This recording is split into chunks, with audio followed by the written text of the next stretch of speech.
اللهم صل على محمد وآل محمد.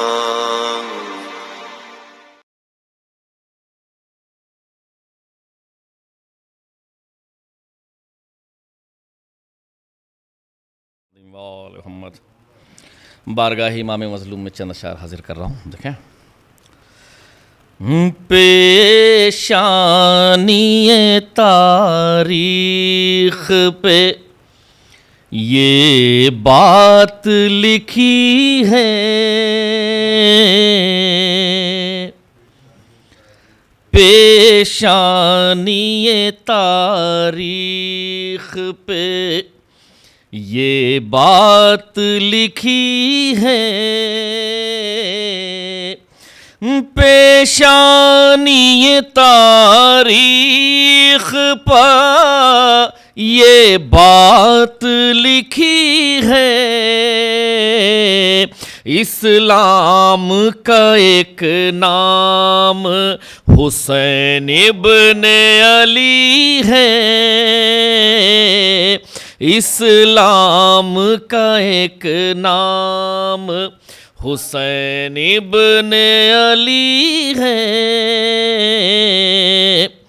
اور یہ دیکھ لو آباد ہے شبیر کا روزہ، یہ دیکھ لو آباد ہے شبیر کا روزہ، وہ لاش ہے بیعت کی جو مقتل میں پڑی ہے، وہ لاش ہے بیعت کی جو مقتل میں پڑی ہے. اور شعر دیکھیں، سیراب کیا نہر کو صحرائے عطش نے، سیراب کیا نہر کو صحرائے عطش نے، دریا سے کہو دیکھ لے یہ دریا دلی ہے، دریا سے کہو دیکھ لے یہ دریا دلی ہے. اور دیکھے تو کدھر جاتے ہیں اب شکر کے سجدے، دیکھے تو کدھر جاتے ہیں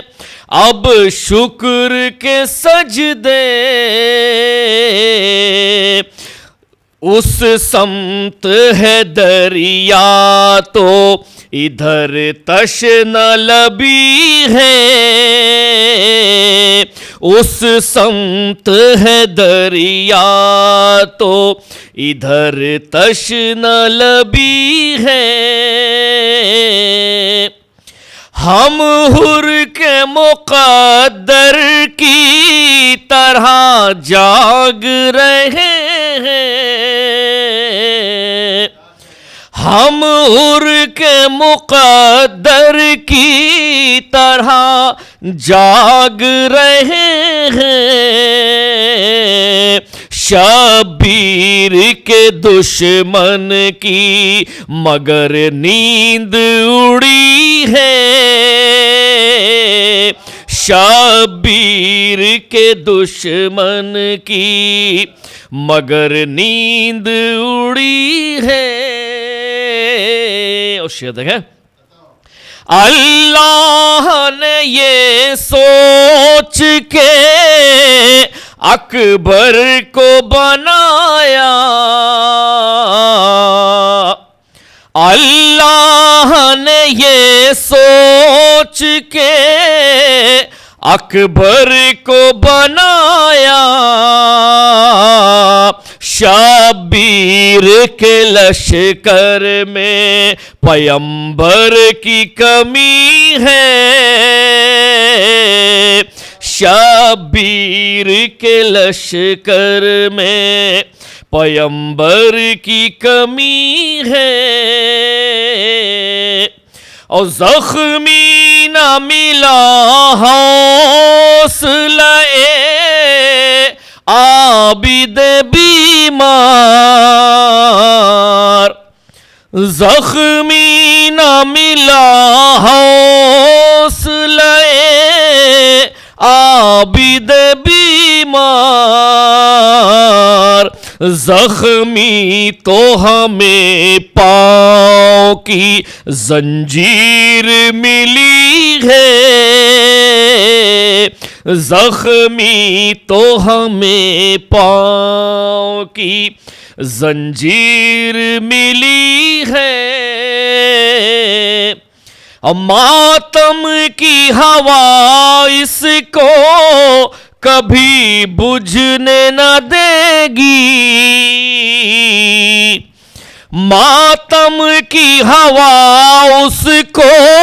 کبھی بجھنے نہ دے گی، جو آگ دل مفتی بدعت میں لگی ہے، جو آگ دل مفتی بدعت میں لگی ہے، اور آخری شعر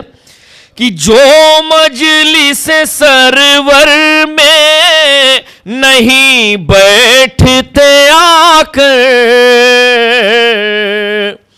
جو مجلس سرور میں نہیں بیٹھتے آ کر، ایسا تو نہیں ان کے عقیدے میں کمی ہے، ایسا تو نہیں ان کے عقیدے میں کمی ہے، پیشانی تاریخ پہ یہ بات لکھی ہے، اسلام کا ایک نام حسین ابن علی ہے۔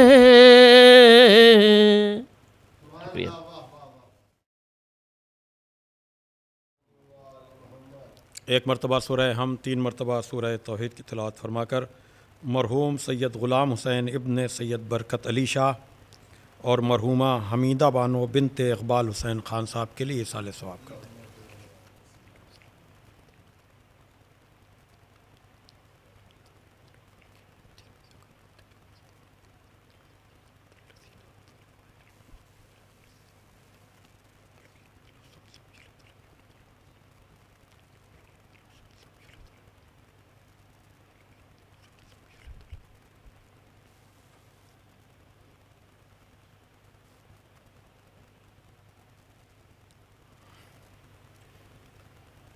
فاتحہ۔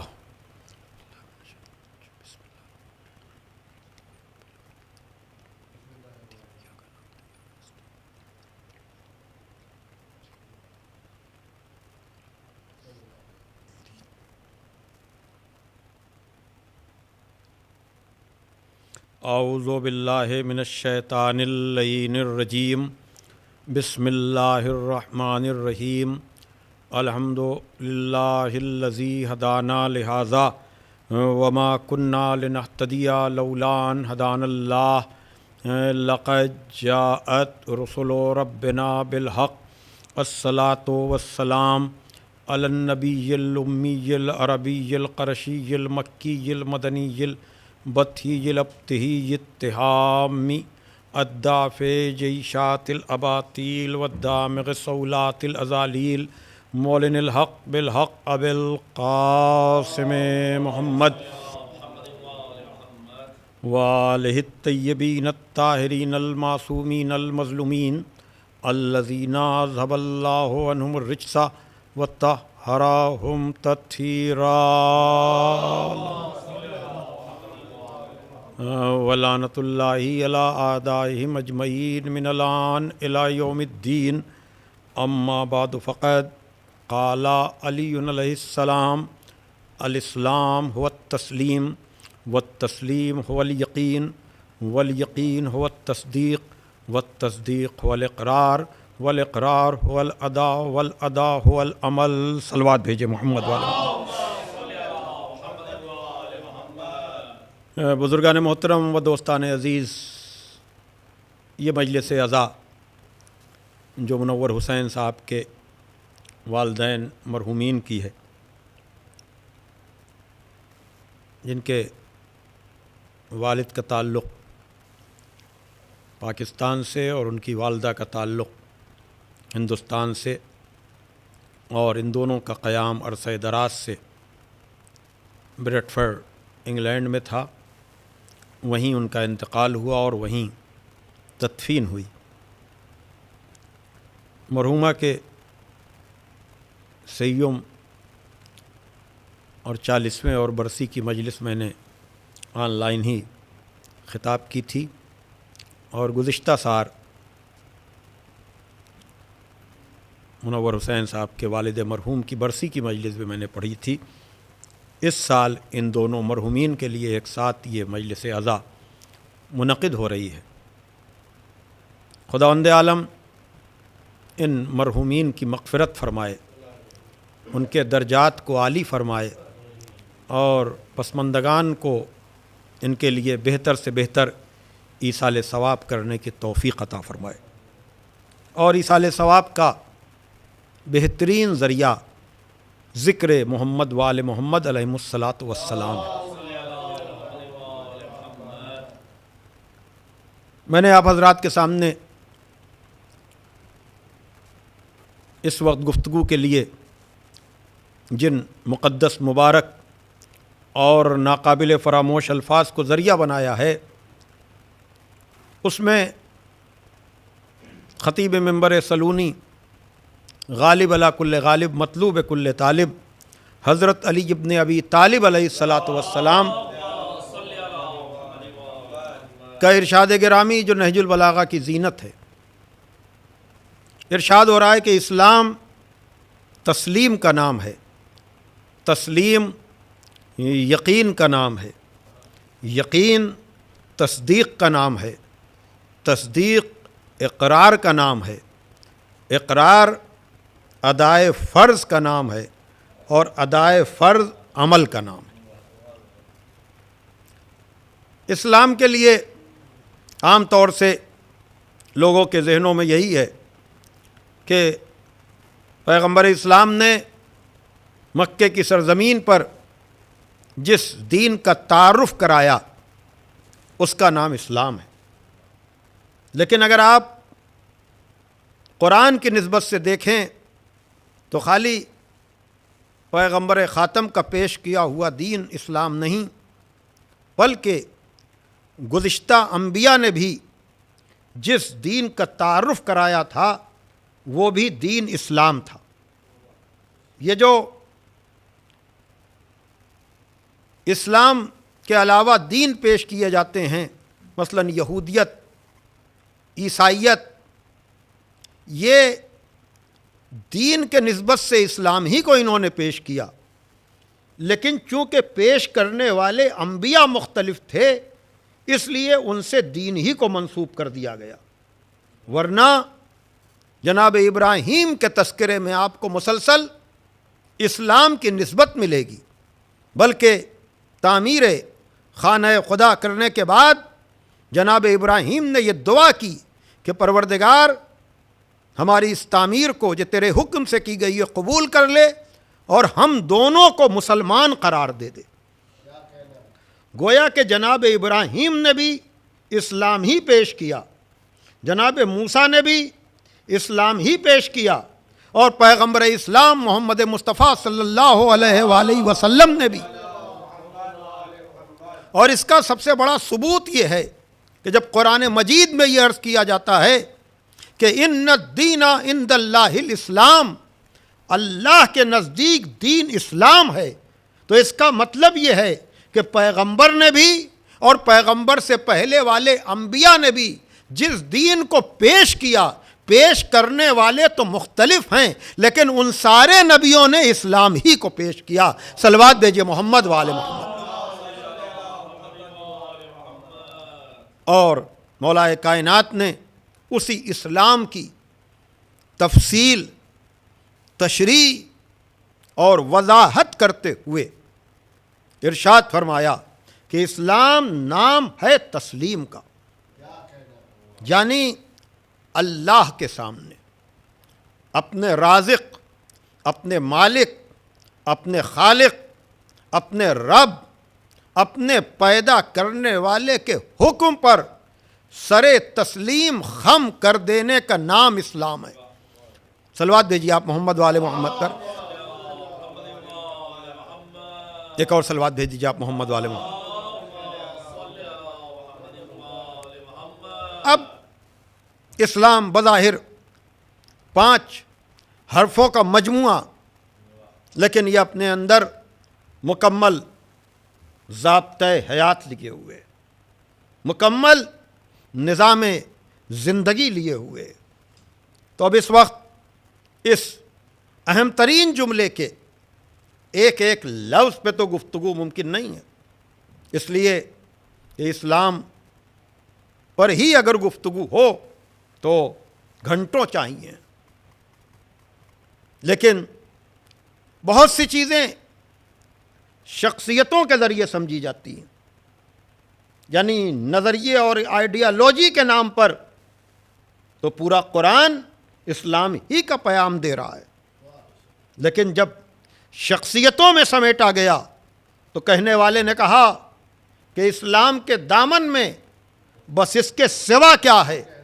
ایک ضرب ید اللہ، ایک سجدہ شبیری۔ صلوات دیجیے محمد والے محمد۔ لیکن میں اس وقت تسلیم کے حوالے سے، اس لیے کہ یہ 2 شخصیتوں کے ایصال ثواب کی مجلس، اور میں نے پہلے بھی کبھی عرض کیا ہے کہ انسان جب آتا ہے تب بھی رشتوں کے حصار میں آتا ہے۔ کوئی اس کا باپ ہوتا ہے، کوئی اس کی ماں ہوتی ہے،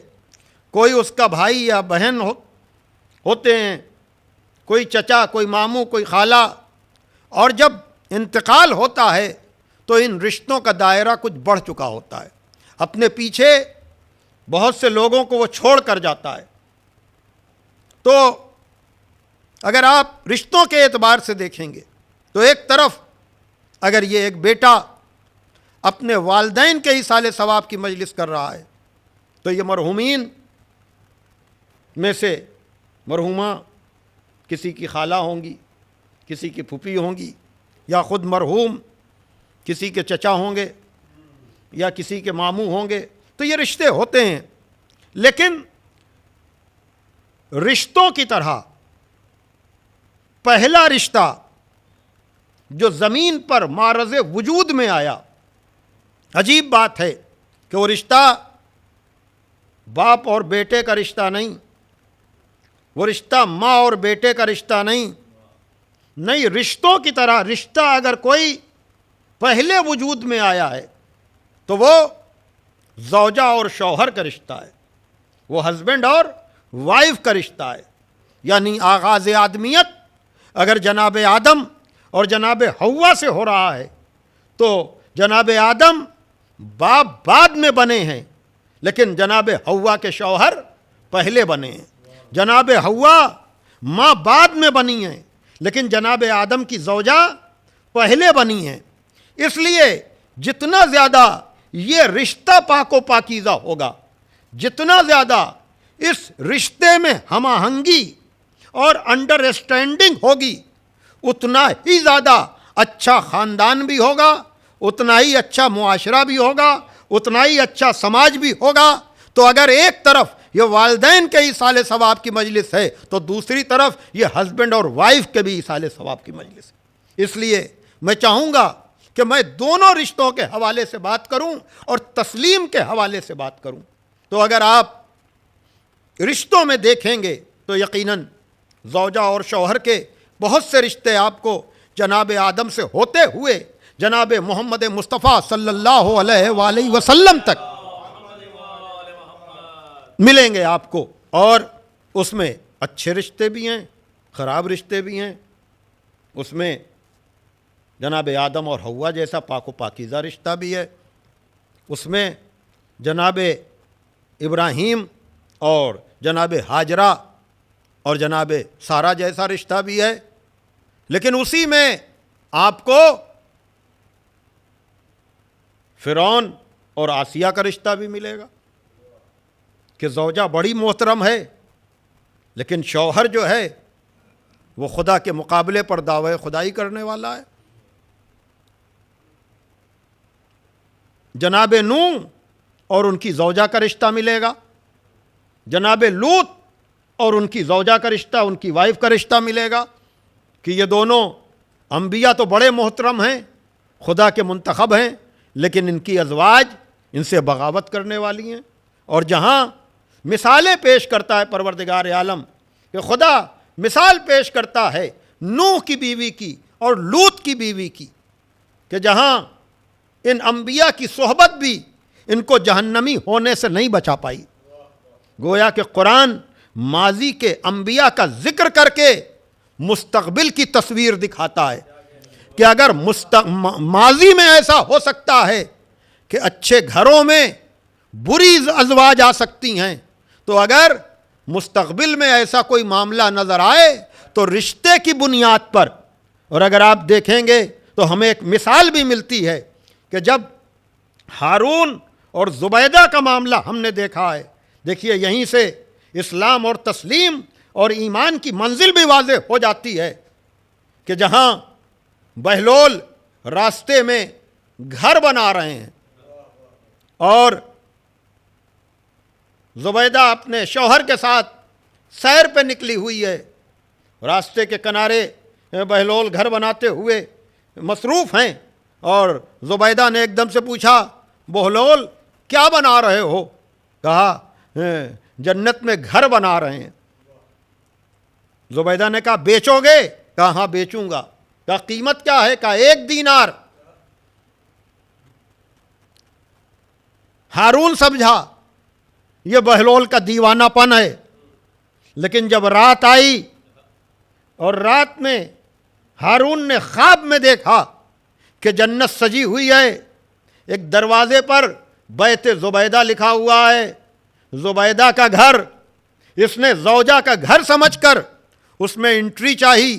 اس میں داخل ہونا چاہا، فرشتوں نے روک دیا کہ تمہیں نہیں جانے دیا جائے گا۔ کہا یہ میری زوجہ کا گھر ہے۔ کہا یہ رشتہ زمین پر تھا، یہاں جنت میں نہیں ہے۔ گویا کہ پتہ چلا کہ جنت میں وہی زوجہ اور شوہر کے رشتے برقرار رہیں گے جہاں ایمانی رشتہ ہموار ہوگا۔ صلوات دیجئے محمد وآل محمد پر۔ توجہ فرمائیے گا، ایک مرتبہ پھر دوسرے دن دیکھیے کل جو یہ لوگ نکلے تھے سیر کے لیے نکلے تھے، جنت میں گھر خریدنے کے لیے نہیں نکلے تھے، جنت کی پراپرٹی لینے کے لیے نہیں نکلے تھے، لیکن آج تو پری پلان سفر ہو رہا ہے۔ سوچا کہ چل کے ہم بھی ایسا گھر بنائیں تو خواب ہی میں صحیح شاید ہمارے نام کی جنت ہو جائے، شاید ہمارا بھی کوئی مکان کوئی گھر جنت میں بن جائے۔ لیکن یاد رکھیے گا اگر ایمان درست نہیں ہے تو خواب میں بھی جنت نہیں ملنے والی۔ صلوات دے کہ محمد والے محمد پر۔ بہرحال اب وہ پہنچا تو دیکھا کہ اسی طرح سے بہلول جو ہیں راستے میں کنارے سڑک کے روڈ کے کنارے کچھ گھر بنا رہے ہیں۔ آج زوجہ نے نہیں، آج شوہر نے پوچھا کہا بہلول کیا بنا رہے ہو؟ کہا جنت میں گھر بنا رہے ہیں۔ کہا بیچو گے؟ کہا ہاں بیچیں گے۔ کہا کہ قیمت کیا ہے؟ کہا تیری ساری حکومت۔ اللہ اکبر! دیکھیے منزل ایمان کیا ہے، اسلام اور ایمان حقیقی ہے کیا؟ خالی کلمہ پڑھ لینے کا نام اسلام نہیں ہے، خالی کلمہ پڑھ لینے کا نام ایمان نہیں ہے، نہیں غیب پر یقین رکھنے کا نام ایمان ہے۔ توجہ فرمائیے گا، کہا تیری پوری حکومت۔ ہارون تو ہل گیا، کہا کل تو نے 1 دینار میں بیچی تھی، 1 دینار میں یہ گھر بیچا تھا جنت کا، آج تو پوری حکومت کہہ رہا ہے. اب پتہ چلا کہ بہلول کا یہ دیوانہ پن نہیں تھا, یہ نہایت عقل مندی تھی جو دیوانوں کو درس دے رہے تھے.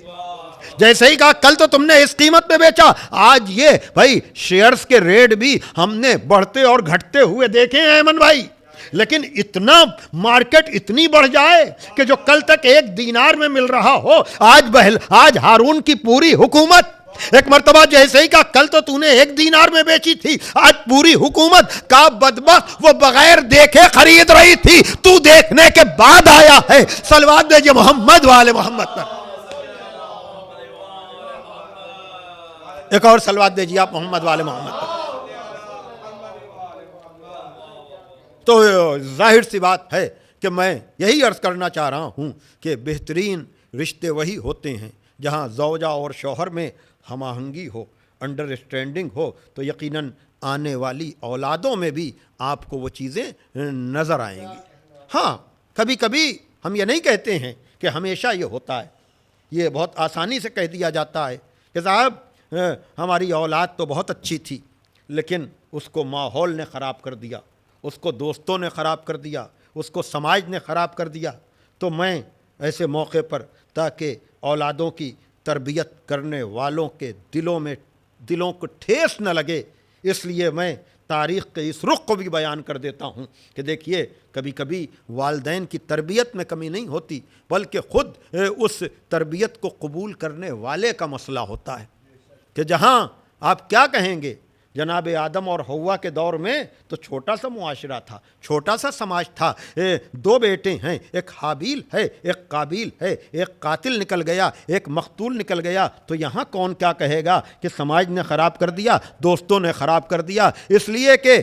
جو تربیت کرنے والے حابیل کے ہیں وہی قابیل کے ہیں, جو باپ حابیل کا ہے وہی قابیل کا ہے, جو ماں حابیل کی ہے وہی قابیل کی ہے. تو اس کا مطلب یہ ہے کہ کبھی کبھی تربیت میں کمی نہیں ہوتی ہے بلکہ قبول کرنے والا تربیت کو قبول نہیں کرتا ہے. یہ ساری مثالیں میں اس لیے دے رہا ہوں تاکہ یہ بات واضح ہو جائے کہ بات رشتے کی نہیں ہے, بات ہے منزل تسلیم کی, بات ہے یقین کی. اور جب آپ اس سفر کو آگے بڑھائیں گے تو میں نے بہت دفعہ یہ بات کہی ہے, مختلف مجلسوں میں کہی ہے, لوگوں کو یاد بھی ہے, لیکن کبھی کبھی چیزوں کو حافظے کو تازہ کر دیتا ہوں میں یہ کہہ کر کہ جہاں پر جناب ابراہیم جیسا باپ ہے اور اسماعیل جیسا بیٹا ہے, اور باپ بیٹے سے یہ کہہ رہا ہے کہ میں خواب دیکھ رہا ہوں کہ میں تمہیں ذبح کر رہا ہوں, اور بیٹا بڑے شوق سے کہتا ہے کہ ابا تفعل ما تؤمر, میرے بابا آپ کو جو حکم ملا ہے آپ اسے بجا لائیے. ستجدونی انشاءاللہ من الصابرین, انشاءاللہ آپ مجھے صبر کرنے والوں میں سے پائیں گے. میں نے اتنا وقت آپ کا اس لیے لیا تاکہ میں اب آپ کو اس منزل تسلیم تک لے جاؤں کہ جہاں اگر ایک طرف جناب ابراہیم جیسا باپ ہے اور اسماعیل جیسا بیٹا ہے تو دوسری طرف پیغمبر اسلام جیسا بڑا بھائی ہے اور چھوٹے بھائی سے گفتگو ہے. ذرا منزل تسلیم کو دیکھیے گا کہ جہاں جب کفار مکہ نے پیغمبر کی تبلیغ کے خلاف ساری سعی اور کوشش کر لی اور وہ نبی خاتم کو نہ دولت سے خرید سکے نہ طاقت سے ڈرا سکے, تو اب ان لوگوں نے یہ طے کیا کہ اسے مار دیا جائے, قتل کر دیا جائے,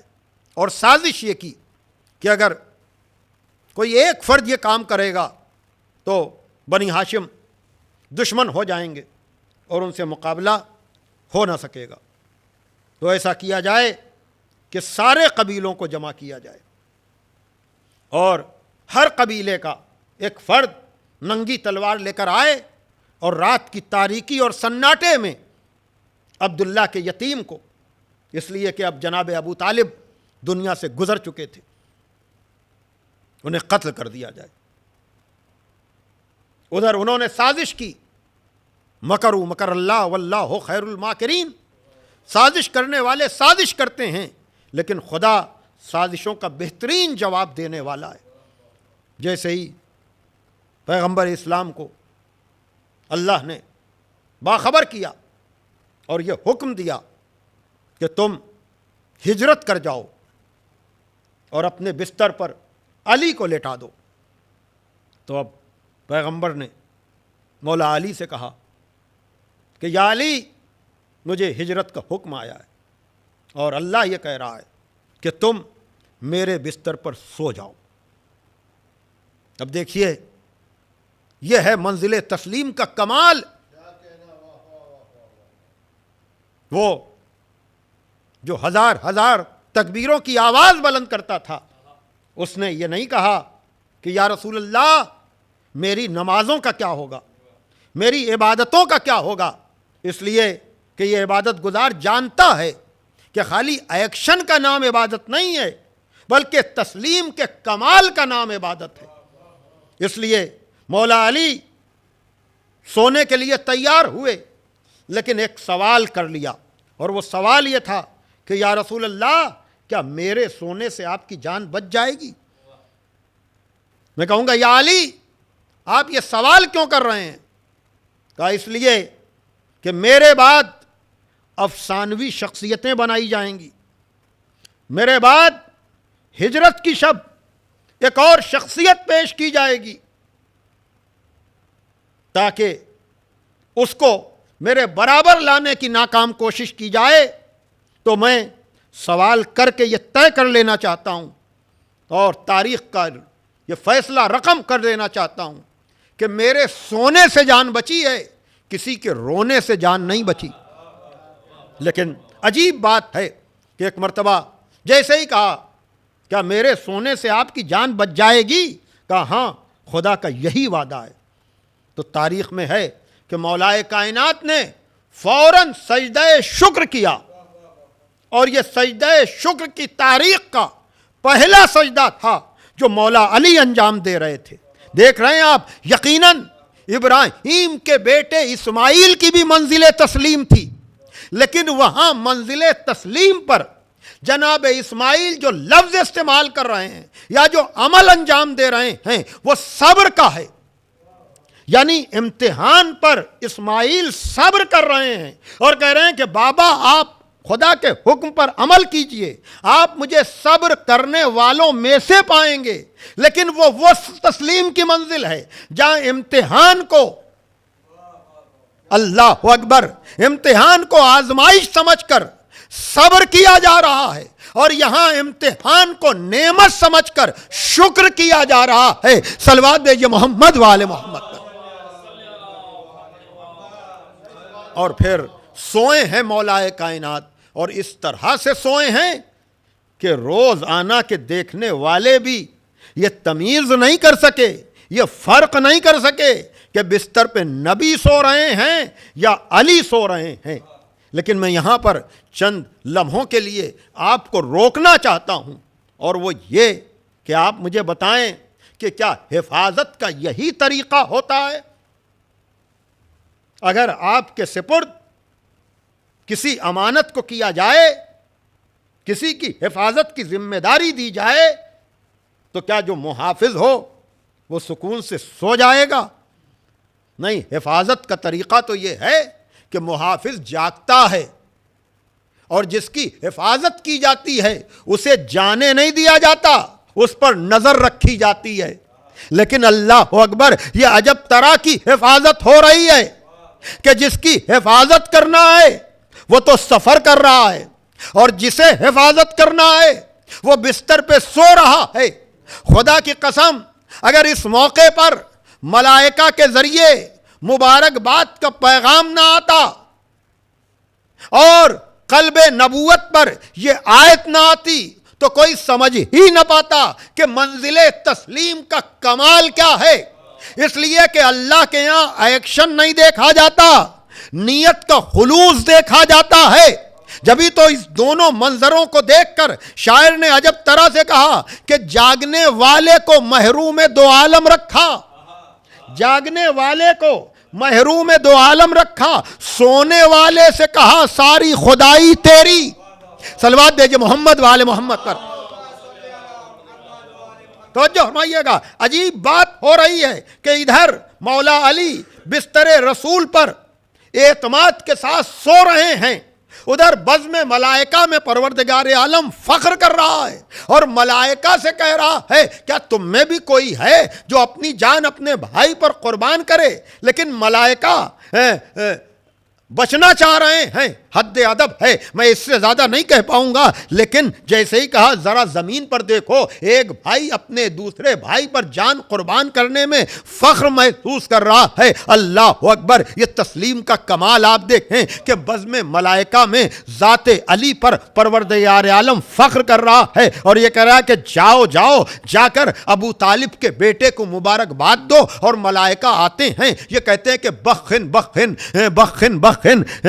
مبارک ہو ابو طالب کے بیٹے، مبارک ہو کہ خدا آپ کے ذریعے سے بزم ملائکہ میں فخر کر رہا ہے۔ یہاں علی کو مبارکباد دی جا رہی ہے، ادھر قلب پیغمبر پر قرآن کی آیت آ رہی ہے کہ وَمِنَ النَّاسِ مَن یشری، کہ لوگوں میں سے کچھ لوگ ایسے ہیں جو اپنا نفس بیچ کر مرضی الہی کے مالک بن جایا کرتے ہیں۔ صلوات دیجئے محمد وآل محمد۔ یہ ہے منزل تسلیم و رضا جو سونے پر مل رہی ہے، اور شاید اسی منظر کو دیکھ کر مولا کائنات نے بھی یقیناً یہ اگر منزل تسلیم ہے تو یقین کی منزل کو بھی سمیٹ دیا ایک جملے میں۔ مولا کائنات نے یہ کہہ کر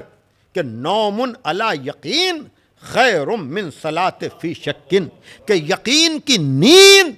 شک کی نماز سے بہتر ہے۔ اللہ اکبر، کہاں تم سجدوں پہ سجدے کر رہے ہو شک کے عالم میں؟ ایسے شک کے عالم میں سجدوں سے بہتر تو سو جانا ہے۔ صلوات بھیجئے محمد والے محمد۔ ہاں عزیزان محترم، جیسا کہ میں نے آغاز میں عرض کیا کہ یہ ایک ساتھ دو شخصیتوں کے ایصال ثواب کی مجلس ہے، تو اگر ایک طرف منزل تسلیم و رضا پر، یعنی ادھر تسلیم کا کمال دکھایا، ادھر رضائے پروردگار ملی۔ توجہ فرمائیے گا، ادھر تسلیم کا کمال دکھا، ادھر پروردگار کی رضا آئی۔ لیکن اگر یہ شوہر ہے جو تسلیم و رضا کے کمال پر ہے، تو دوسری طرف جیسا کہ میں نے عرض کیا کہ اگر شوہر سب طرح کے ہیں تو ازواج بھی سب طرح کی ہیں، لیکن زوجہ اور شوہر کے رشتوں میں خدا کی قسم جیسا برابر کا رشتہ مولا علی اور جناب زہرا صلوات اللہ علیہا کا ہے۔ توجہ فرمائیے گا، جیسا برابر کا رشتہ مولا علی اور جناب زہرا کا ہے، ویسا برابر کا رشتہ آپ کو ہسبینڈ اور وائف کی ہسٹری میں، زوجہ اور شوہر کی تاریخ میں ملے گا بھی نہیں۔ تو اگر یہ دونوں برابر کے ہیں تو جس تسلیم و رضا کے کمال پر مولا علی ہوں گے، اسی تسلیم و رضا کے کمال پر جناب زہرا بھی ہوں گی۔ توجہ چاہتا ہوں عزیزان محترم، ذرا دیکھیے گا آپ کہ اگر پیغمبر نے یہ کہا ہے کہ یا علی جناب زہرا کے لیے کہ اگر علی نہ ہوتے تو زہرا کا کوئی کفو نہ ہوتا، تو اس کا مطلب یہ ہے کہ صفتوں کے جن کمال پر مولا علی ہوں گے، صفتوں کے انہی کمال پر جناب زہرا بھی ہوں گی۔ اس لیے کہ کفو کا مطلب یہی ہوتا ہے ہم رتبہ ہونا، ہم مرتبہ ہونا، ہم سر ہونا۔ تو اب وقت نہیں بچا کہ میں تمہید میں زیادہ وقت لوں جناب سیدہ صلوات اللہ علیہا کے سلسلے میں۔ علامہ اقبال کی وہ مشہور نظم جو شروع ہوتی ہے نور چشم رحمت للعالمین امام اولین و آخرین، کہ جناب زہرا رحمت للعالمین کی آنکھوں کا نور ہیں۔ کون رحمت للعالمین؟ جو اولین و آخرین کے امام ہیں۔ اسی نظم میں جب پیغمبر کا، مولا علی کا، حسنین علیہ السلام کا تذکرہ کرنے کے بعد علامہ اقبال کہتے ہیں کہ مزرع تسلیم را حاصل بطول، تسلیم کی کھیتی کا حاصل ہے بطول، مزرع تسلیم را حاصل بطول، ماں درا را اسوہ کامل بطول، اور ماں کے لیے مکمل نمونہ ہے بطول۔ صلوات بھیجیے گا ذرا محمد والے محمد پر۔ ذرا دیکھیے گا کہ اگر وہاں مولا علی بستر پر سو کر رضا الہی کے مالک بن رہے ہیں، یعنی طاقت کے ہوتے ہوئے سونا آسان نہیں ہے۔ میں آپ کی سماعتوں پر بھروسہ کر کے آپ مولا علی کی زندگی کے مختلف رخ مجالس میں سنتے رہتے ہیں، لیکن اگر کبھی تنہائی میں بیٹھ کر اس ہجرت کے بستر پر مولا علی کے سونے کو آپ سوچیں تو آپ کو خود لطف آئے گا کہ کیا ایسا بھی کہیں ہوتا ہے کہ طاقت کے ہوتے ہوئے آدمی بستر پر سو جائے، اور وہ بھی ننگی تلواروں میں۔ توجہ فرمائیے گا، یعنی طاقت ہوتے ہوئے تو آدمی تو طاقت کا مظاہرہ کرتا ہے، اپنے بھرے ہوئے بازوؤں کا اظہار کرتا ہے، تاکہ طرف کو، مقابل کو یہ اندازہ ہو جائے کہ یہ بھی کمزور نہیں ہے۔ کہا نہیں، مومن ہو تو بے تیغ بھی لڑتا ہے سپاہی۔ یہاں بے تیغ علی بستر پر سو کر بتا رہے ہیں کہ یہاں اظہار کا موقع نہیں ہے، یہاں تو خدا پر اعتماد کا موقع ہے۔ توجہ کیجئے گا، تو جس طرح سے ہجرت کے بستر پر مولا علی نے سو کر خدا پر اعتماد کا اظہار کیا، اسی طرح سے جناب زہرا نے، جہاں ایک طرف یہ عجیب شعر ہے اقبال کا کہ مزرعے تسلیم را حاصل بطول، یعنی اگر اسلام تسلیم کا نام ہے تو تسلیم کی کھیتی کے حاصل کا نام بطول ہے۔ عجیب بات ہے، اگر منزل تسلیم پر اتنا وقت میں نے صرف کیا ہے آپ کا، تو ذرا آپ آ کر دیکھیے کہ جناب زہرا نے کس طرح سے، اور پھر اگلے شعر میں اس کو واضح بھی کر دیا یہ کہہ کر کہ نوریو ہم آتشی فرما برش، نوری مخلوق بھی زہرا کے زیر فرمان ہے، ناری مخلوق بھی زہرا کے زیر فرمان ہے، یعنی زہرا مجبور نہیں ہے بلکہ زہرا مختار ہے۔ نوری و ہماتشی فرما برش، نوری مخلوق بھی، ناری مخلوق بھی، گم رضایش در رضائے شوہرش، لیکن اس نے اپنی رضا کو شوہر کی رضا میں گم کر دیا ہے۔ صلوات بھیجئے محمد والے محمد۔ بھائی لفظوں کو لفظوں سے ملائیے، وہاں علی جب سوئے تو خدا کی رضا آئی، اور یہاں زہرا تمام اختیار رکھتے ہوئے اپنی رضا کو علی کی رضا میں گم کر رہی ہیں۔ گویا کہ بتا رہی ہیں کہ جب میرا شوہر مرضی پروردگار کا مالک ہے تو پھر ہم اگر اس کے ہمسر ہیں تو جس طرح سے وہ کائنات پر اختیار رکھ کے سادہ زندگی گزار کر خدا سے بدگمانی کو ختم کر رہا ہے، اسی طرح سے میں کائنات پر اختیار رکھتے ہوئے اگر ہمارے در پر کوئی سائل آئے گا تو ہم اس کو جنت سے منگا کر غذائیں نہیں دیں گے، بلکہ اپنی رضا جو ہے یہودی کے یہاں گروی رکھوا کر پھر یتیم کا پیٹ بھریں گے، تاکہ پتہ چلے کہ یہ سادہ زندگی مجبوری میں نہیں ہے، یہ سادہ زندگی اس لیے ہے تاکہ کوئی ہمارے خالق کے بارے میں بدگمان نہ ہو۔ صلوات دیجئے محمد والے محمد۔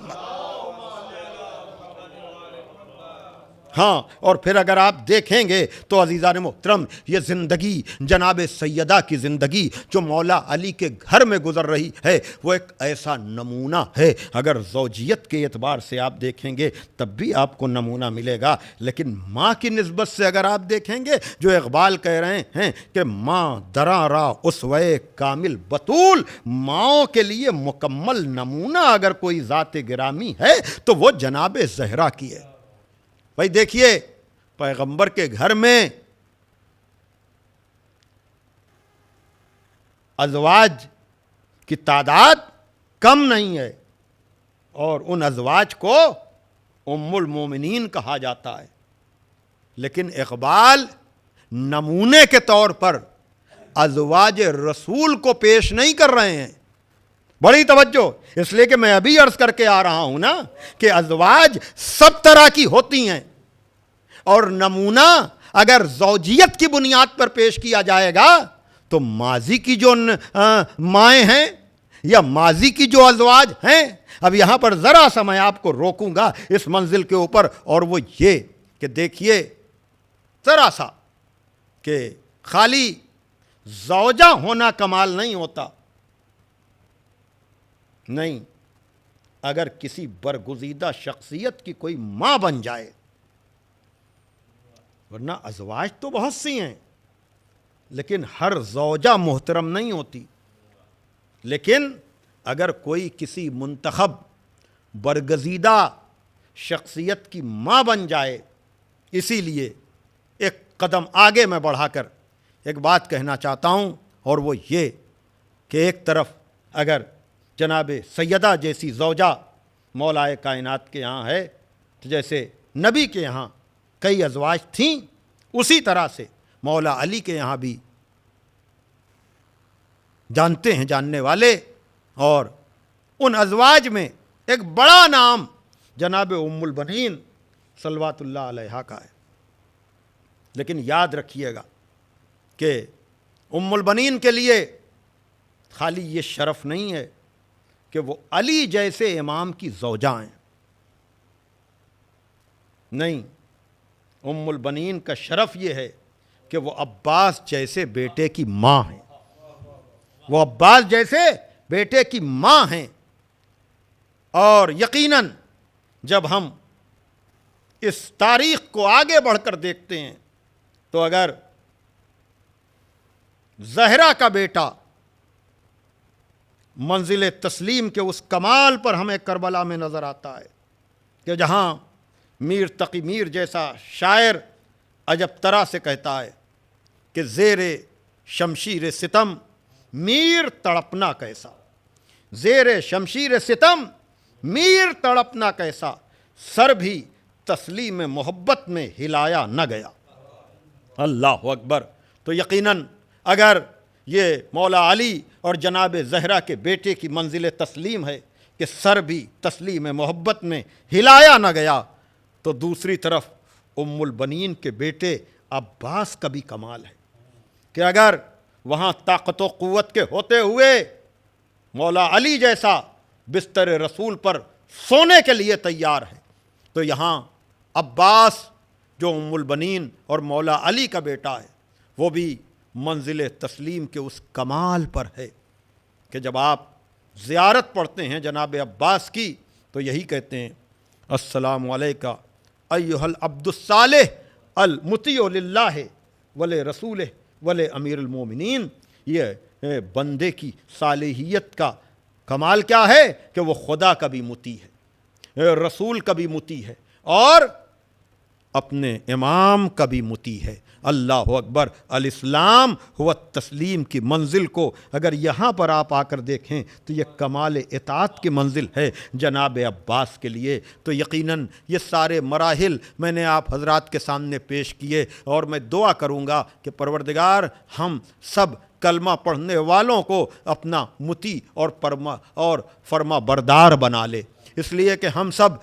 حکم خدا و رسول پر کلمہ تو پڑھ لیتے ہیں لیکن ویسے مطیع و فرما بردار نہیں بن پاتے ہیں۔ ایصال ثواب کی ان مجلسوں میں انہی لوگوں کے تسلیم و رضا اور اطاعت کا ذکر کیا جاتا ہے تاکہ یہ ذکر جانے والوں کے لیے ایصال ثواب ہو اور زندہ لوگوں کے لیے یہ سبق بن جائے، نمونہ بن جائے۔ اور اسی لیے ہم اس کربلا کا ذکر کرتے ہیں کہ جہاں آپ کو تسلیم و رضا کی اتنی مثالیں ملیں گی۔ میں نے تو صرف مولا حسین اور جناب عباس کا ذکر کیا ہے۔ ہاں عزیزان محترم، یاد رکھیے گا کہ جناب عباس اطاعت کی کس منزل پر ہیں، اس لیے کہ اگر میں نمونے آپ حضرات کے سامنے پیش کروں تو میں آپ سے پوچھتا ہوں، جیسا کہ میں نے عرض کیا کہ اگر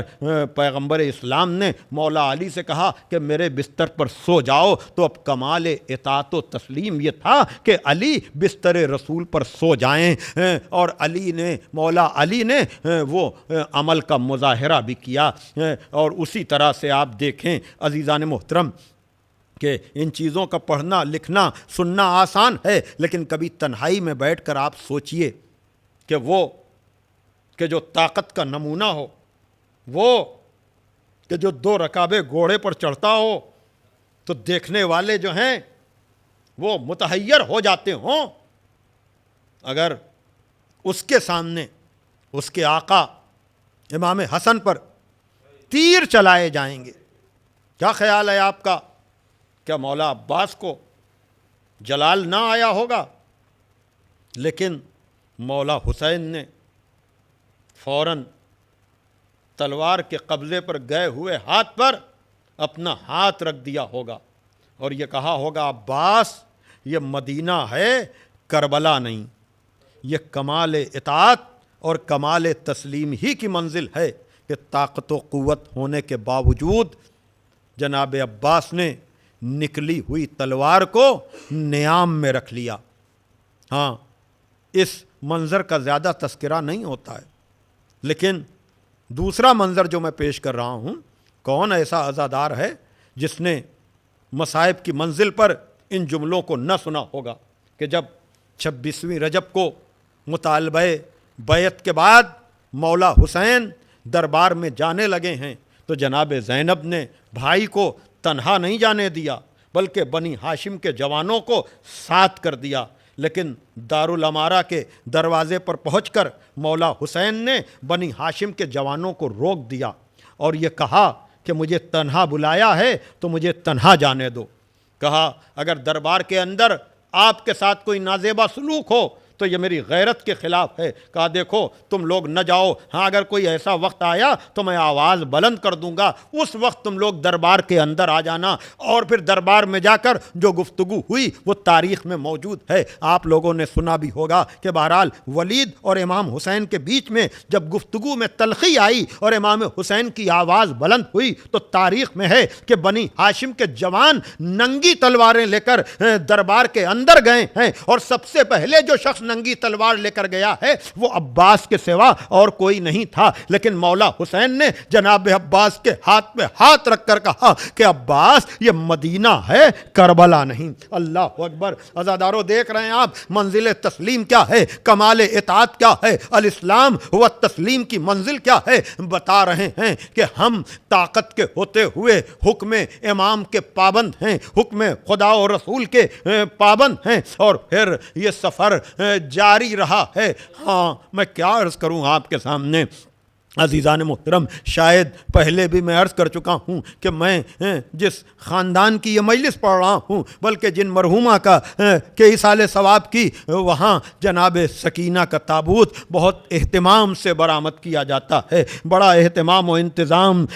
یہ دونوں بہنیں بہرحال خداوند عالم ان کی مغفرت کرے۔ تو اب آپ دیکھیے، میں تو یہ کہتا ہوں کہ کربلا میں وہ عباس جس کو ہر منزل پر یہ کہہ کر روکا گیا کہ یہ کربلا نہیں ہے، یہ کربلا نہیں ہے، یہ کربلا نہیں ہے، اب وہی عباس جب روز عاشور جانے والے انصار اور جانے والے اعزاء اور جانے والے رشتہ داروں کو دیکھ کر کہہ رہے ہیں کہ مولا ہمیں بھی میدان میں جانے دیجئے، مولا ہمیں بھی میدان میں جانے دیجئے، لیکن اب حسین بار بار روک رہے ہیں ایک منزل پر۔ جب مولا حسین نے کہا عباس تم تو میرے لشکر کے علمبردار ہو، لیکن جب زیادہ تر جانے والے جا چکے تو مولا عباس نے تڑپ کر کہا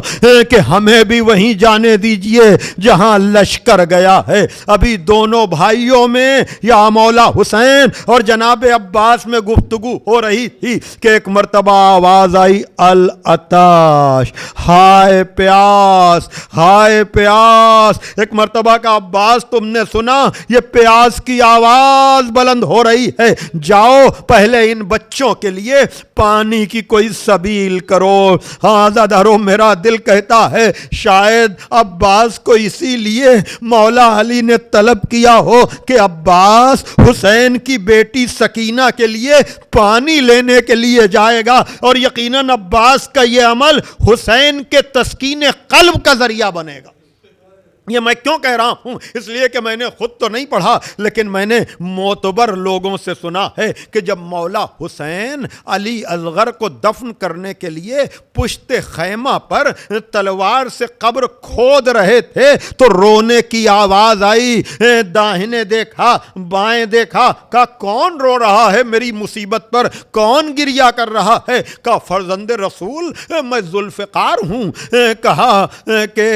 تو کیوں گریہ کر رہی ہے؟ کہا میں تو جنگوں کو فتح کرنے کے لیے آئی تھی، میرے آقا یہ ہم سے کیا کام لے رہے ہو؟ کہا یہ کام تو میرے دل کے لیے انجام دے رہی ہے، اس لیے کہ میری شہادت کے بعد شہداء کے لاشوں پہ گھوڑے دوڑیں گے، یہ 6 مہینے کا پھول گھوڑوں کی ٹاپوں میں بکھر جائے گا۔ میں نہیں چاہتا ہوں کہ علی اصغر کے پھول سے جسم کے ساتھ تو گویا کہ جو دل کے لیے ذوالفقار نے کام کیا وہی کام جناب عباس نے قلب حسین کے لیے، سکینہ کے لیے پانی۔ اللہ اکبر! ہاں عزادارو، مشک لے کر چلے ہیں اور سوکھی ہوئی مشک کو بھرا ہے اور لے کر چلے ہیں، چاہتے ہیں کہ مشک کا پانی خیام میں پہنچ جائے۔ ادھر یہ سازش ہوئی کہ اگر یہ پانی پہنچا تو جنگ کا نقشہ بدل جائے گا۔ ہاں عزادارو، ایک مرتبہ پہلے تو داہنا بازو قلم ہوا، پھر بایاں بازو قلم ہوا، پھر ایک مرتبہ مشک سکینہ پر تیر لگا۔ ادھر مشک کا چھدنا تھا، ادھر جناب عباس کی آس ٹوٹ گئی۔ ہاں عزادارو، ایک مرتبہ وہ گھوڑا جو خیام کی طرف جا رہا تھا نا، مولا عباس نے پھر دریا کی طرف موڑ دیا۔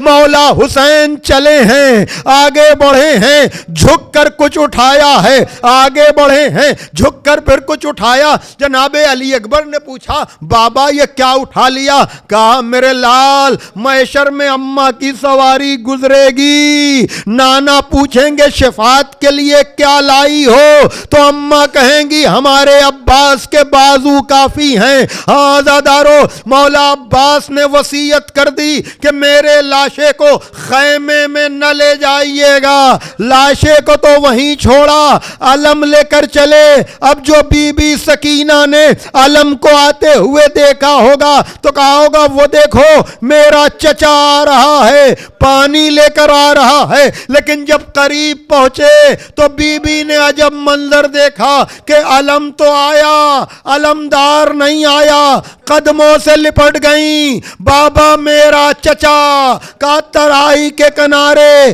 بازو کٹا کے سو گیا، علم خیمے میں گیا۔ ماتم واہ عباسا واہ حسینہ واہ مظلومہ، الا لعنت اللہ علی القوم الظالمین، سیعلم الذین ظلموا ای منقلب ینقلبون۔ پروردگار عالم اس ذکر کو مرحومین کے لیے بہترین ایصال ثواب قرار دے، ہمارے ایمان کو کامل فرما، ملت کو متحد فرما، سرکار امام زمانہ عجل اللہ تعالیٰ فرجہ الشریف کے ظہور میں تعجیل، اور ہمیں اس لائق بنا کہ ہمارا شمار بھی ان کے انصار و اعوان میں ہو سکے۔ اللہم تقبل منا انکا انت السمیع العلیم۔ پھر آپ حضرات سے گزارش ہے کہ ایک مرتبہ سورہ ہم 3 مرتبہ سورہ توحید کی تلاوت فرما کر مرحوم سید غلام حسین ابن سید برکت علی شاہ اور مرحومہ حامدہ بانو بنت اقبال حسین خان مرحوم کے لیے ایصال ثواب کر دیں۔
ہائے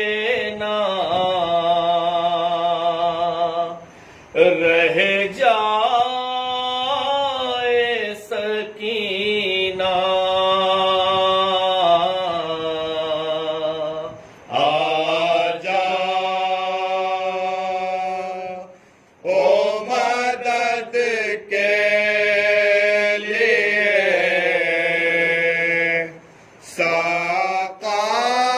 ساقائے سکینہ ہائے امو ہے نہ بابا ہے نہ بھیا علی اکبر امو ہے نہ بابا ہے نہ بھیا علی اکبر اب کس کو نشان دروں کے دکھلائے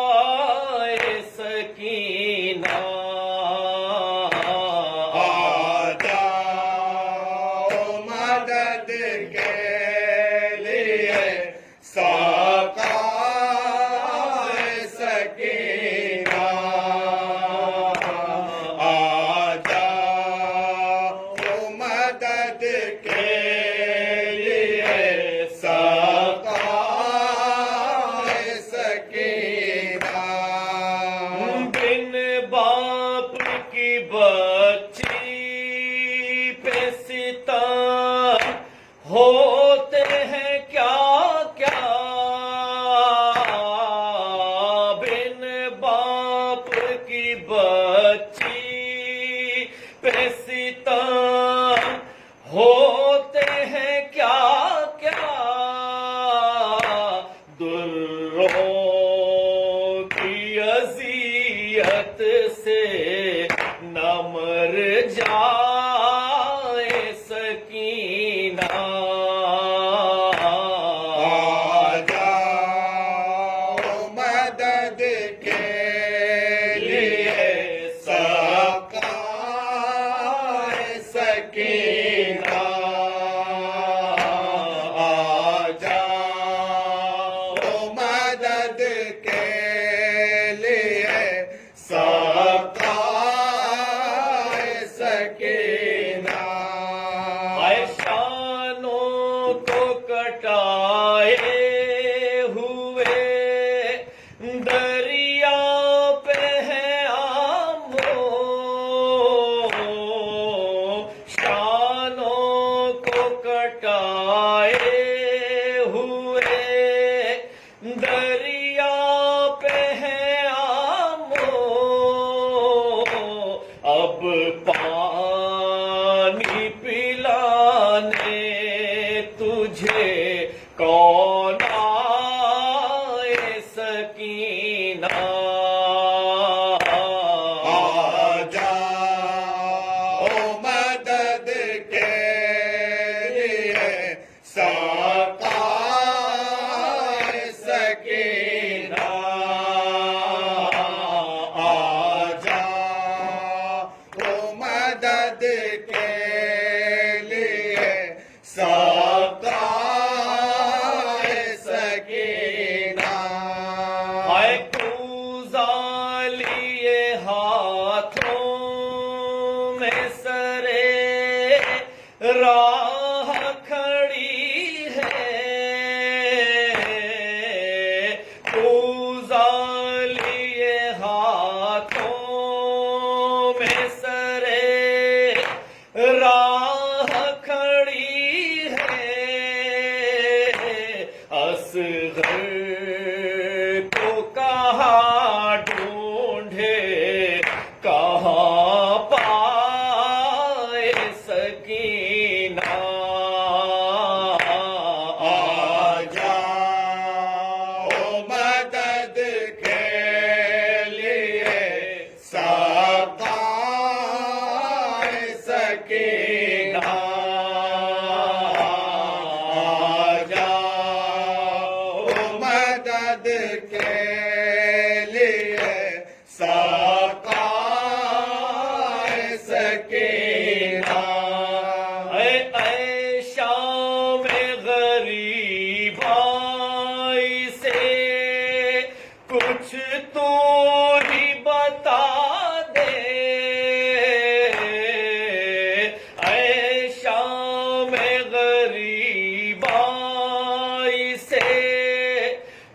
کچھ تو ہی بتا دے مقتل کے اندھیروں میں کہاں جائے سکینہ آ جاؤ مدد کے لیے ساقائے سکینہ آ جاؤ مدد کے لیے ساقائے سکینہ ہے فیاض تسلی کے لیے کوئی نہ آیا فیاض تسلی کے لیے کوئی نہ آیا زندہ میں بھلا کیسے نہ گھبرائے سکینہ آ جاؤ مدد کے لیے ساقائے سکینہ آ جاؤ مدد کے لیے ساقائے سکینہ پیاسی کہیں ہائے نہ رہ جائے سکینہ اللهم صل